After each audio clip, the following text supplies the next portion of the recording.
There's no way to avoid angry people or conflict at work, especially if you're in a product or service-based business. So today we're going to talk about how to turn an angry customer into a superfan and feel comfortable in the process using your communication skills.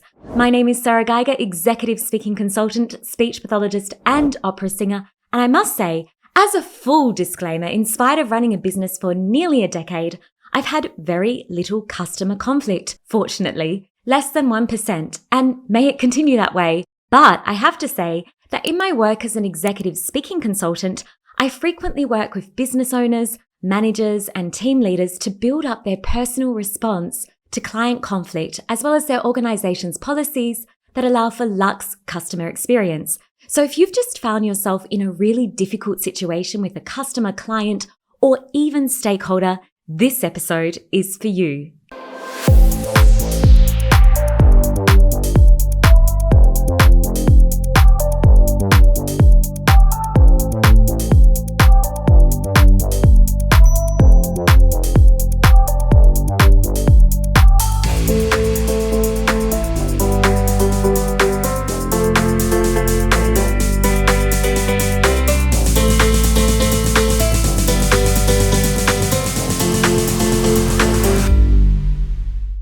I've prepped 10 tactics with you to turn tricky customers into loyal, returned clients. And tactic number 1 is that you should work on building up your self-regulation skills. When we're engaged in a conflict, it's so human to react, to feel the cortisols and all the stress hormones rush into our face, into our words, into our emotional reactions. But there are strategies that you can build up that allow you to self-regulate, to decompress. And these strategies are based usually on social intelligence training. This is something that I build up all my clients' skills with so that they've got the ability to take what they're hearing, seeing, or experiencing around them and be able to respond with a slower response, with a tactical, strategic response that is authentic, organic, and much more comfortable. So focus on looking at ways in which you might want to build up your self-regulation skills. And if you've got questions, you can always get in touch with me. Tactic number 2 is to work on managing emotional labor. When staff members in an organization are required to deal with difficult customers, it's really important to set up a protocol for your team, or even if it's you in your sole business or you're working on the front line on your own dealing with those difficult customers, it's essential to set up a protocol so you've got a strategy to refresh and decompress. This protocol will outline a set of coping strategies for you after a conflict occurs so that you can get out of the zone of anger, frustration, or feeling judged and be able to redirect yourself by refreshing yourself, possibly with an activity that you know calms you down. Research shows that when people walk at a brisk, comfortable pace, for example, a walk around the block, we start to feel more confident, we start to feel more relaxed, and it helps us solve problems. So this might be a strategy that you like to do. For me, I find, ironically, that a cup of coffee solves all ills. Tactic number 3 is a new and novel idea that I think will really benefit you, and you may not have heard of this before. You need to develop a professional tone playbook that outlines a kind of modus operandi by which you engage and reflect and respond in conflict. This professional tone playbook will map out the parameters to help you calibrate with goals around your speaking tone, the types of words you're using, the way in which you'll present your body, use your voice, the pace of speech, how much you're smiling. All of these features are essential. If we don't have a playbook ready for conflicts when they happen unexpectedly, how on earth can we begin to even develop a tactical, poised, and elegant response that also feels comfortable? So I strongly recommend that you map out a tone playbook. This is something that I work on individually with my clients in executive consulting sessions to map out the guide for the rules of play in conversation when in conflict. But it's also delivered to my clients in the C-Suite, an exclusive year-long communication membership that up-levels your communication for the workplace. You can check all those details over on my website. Strategy number 4 is to build a solution pathway for hypothetical scenarios. So if you're working in an organization or you're delivering services and products, it's good to hypothesize what would be the worst thing that could possibly go wrong, and then map backwards, kind of reverse engineer a solution pathway. To benefit that solution pathway, you might think of it as something a bit like a flow chart. So if this happens, this is the action we take. when we respond to conflict, client frustration, and low-level customer experience, according to the client, we need to take a course of action. We need to win their trust. And the best way to re-engage trust with our clients if they're feeling disappointed with some aspect of our services or our products is to show something very actionable, something very energetic that indicates that we genuinely care about their concern. It's not about whether we find it valid or not. We need to listen to that concern and take a course of action that attempts to address it and shows effort and energy and respect for the customer, even if their ideas and their perspective of the service is slightly different from our own. So map out a flowchart, get started on looking at those hypothetical scenarios that you may encounter that could be the worst scenarios and map back from that. You also want to keep this non-static. So when conflicts occur among team members with clients, if you're a team leader, or with your own clients and stakeholders, it's good to go into reflection afterwards and think in hindsight, what would actually be the best pathway to resolve this type of conflict in the future? Because once you've gone through the fire in one conflict, you'll find that it's much smoother in the next if you've actually sat back and thought, we could have done that a little better, and you'll be ready. That will make you feel more comfortable and also be more inclined to get a positive reaction from your customer. I talked a little bit about how it's very important to show actions and behaviors to re-engage trust with your client. When your client's frustrated and annoyed, we're looking at a breach of trust, a break of trust. Despite your best efforts and intentions, for whatever reason, your client feels like something didn't stack up, they're disappointed, and they didn't get the expectations that they had in your services. So in this instance, it's really important to think about, how can I prioritize communication pathways that show action, that create solutions? An example of this is, I would always recommend jump on the phone, don't wait. Better to call than email if you're able to. If you're dealing with different time zones, that's not always feasible, but do your best to have that conversation with the client. You might even arrange a time prior to the call with an email if you're not able to speak immediately, just to show a point of action. Don't wait. Don't avoid it. Address it immediately. Strategy number 6 is to take time to identify the customer's logic behind the grievance while you listen. If someone gets into full-on aggressive verbal attack with you in a customer experience, it's very normal to feel all the feelings and to forget to think about the analytical side of the conversation, to start to analyze, what is the client's perspective? What is the logic that's driving this breakdown in experience? And if you take time to listen analytically and start to hypothesize, where's their logic? What's their motive? In best intentions, obviously, not doubting that they don't have pure motives. It's always good to hope for the best with your customer, especially if you want to build that relationship and restore it and repair it.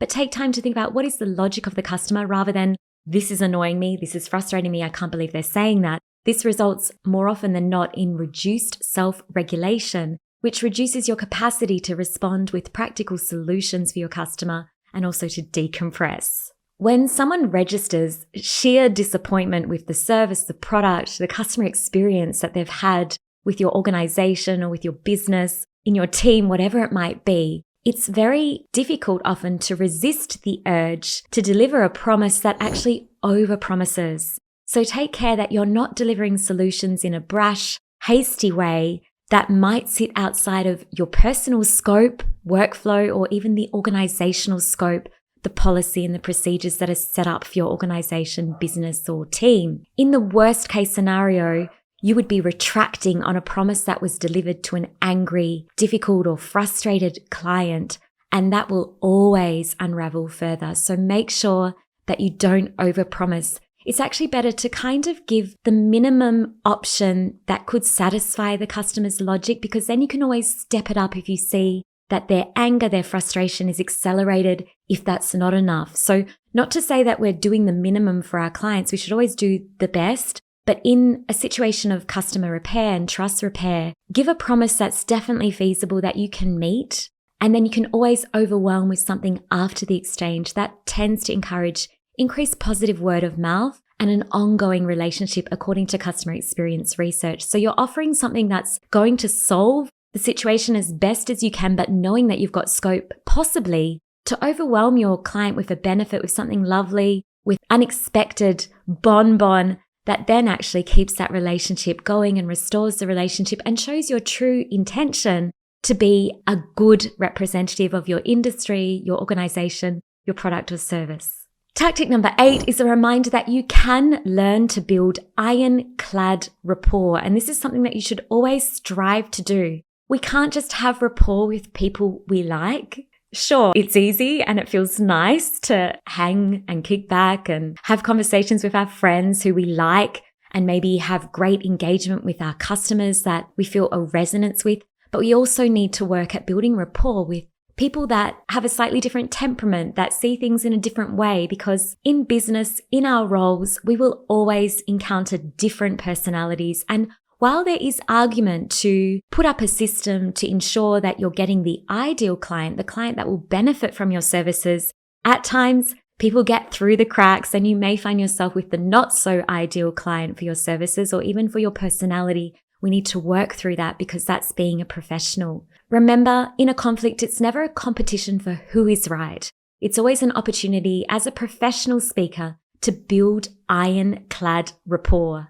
I like to remind myself that conflict is always an opportunity to learn more about your clients, to learn more about your position in the market, your clients' needs, as well as how well your product, your services, or even your organizational processes and communication stack up. I've always learnt something from every conflict, I should say, that I was engaged in, and I would never, as stressful as they may have been at times, I would never regret them happening in business. Don't be scared of them if they do occur, even if it's seldom. Embrace it. Use it as a chance to develop your communication skills. We strengthen our skills in the fire. That's our baptism of fire when we learn how to react and respond to the unexpected, to difficult problems, to problems of a human nature. That's where we really refine our skills as professionals. So many tips coming your way. I promise you I've only got 2 to go. So if you're still with me, thank you so much for listening. I hope that you're finding this one really helpful today.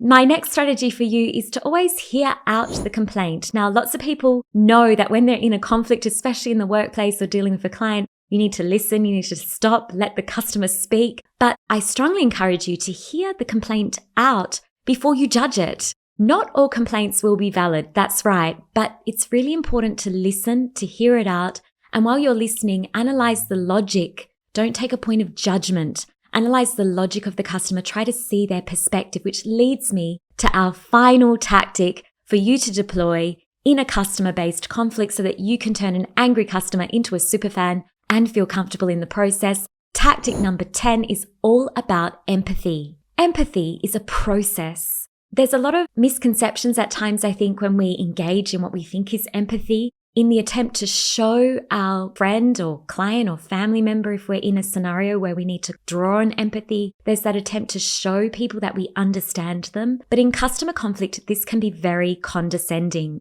because you're not going through the problem, you're not experiencing it, and you were the person who potentially in the client's eyes caused the problem. To say things like, yeah, I know what I get you, I understand how you feel, could actually be very abrasive for your client because they'll have the rationale potentially of, yeah, okay, so if you understand how I feel, why did you make a mistake? Empathy is best practice when you take time to imagine, hypothesize their perspective and not totalize it and kind of conclude exactly what they're thinking and reflect that back to them. That more often than not will make your customer incredibly annoyed and frustrated with what they're communicating with you because they're really wanting you to deploy a solution that shows that you've made effort to restore trust, to repair the service or product or mismatch in their expectations. So focus instead on hypothesis, not defining verbally for them what they're feeling. They don't want to hear that. They want a solution. Today, we've worked through a comprehensive set of 10 tactics in total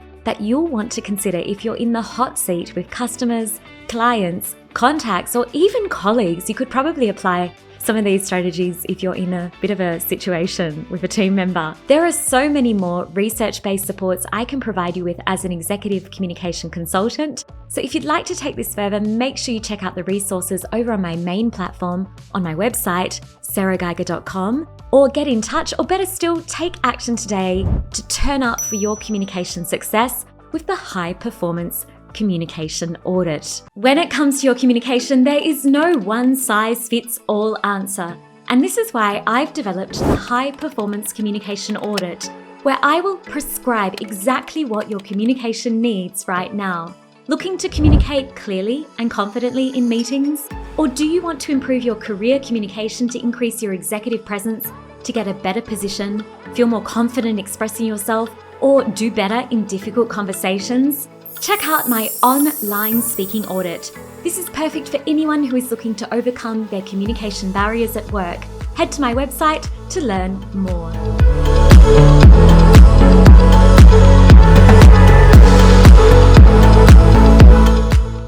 Did you find this topic helpful? Are you currently trying to find a system to manage difficult situations or angry customers at work? I'd love to hear more about the challenges you're facing so that I can pose some suggested solutions and strategies. So make sure you reach out via the comments below with any questions, and also subscribe over on my main platform at sarageiger.com to stay up to date with all the resources for leadership and career communication coming. Thank you so much for watching. If you've enjoyed this one, can you do me a favor and click like? That helps me out immensely with YouTube, and also don't forget to subscribe as well if you've enjoyed this kind of content. See you soon, and ciao for now.